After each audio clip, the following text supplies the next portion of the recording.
Volt a bajongok, már most jöttem fel a bányából. Ó, végre! De jó, itt egy falu, de... Mi az a fura állat? Rózsaszín bárányt találtam volna? Mi a baj a Minecraftomnak? Mi történt a karakteremmel? A lónak meg a lovaknak mi bajuk van?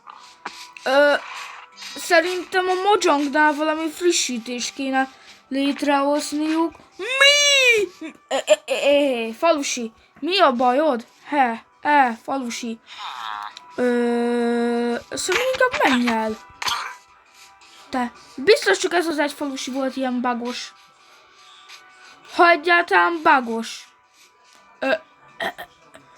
Ennek a falusiaknak mi a bajuk? Végre egy normális élő lény.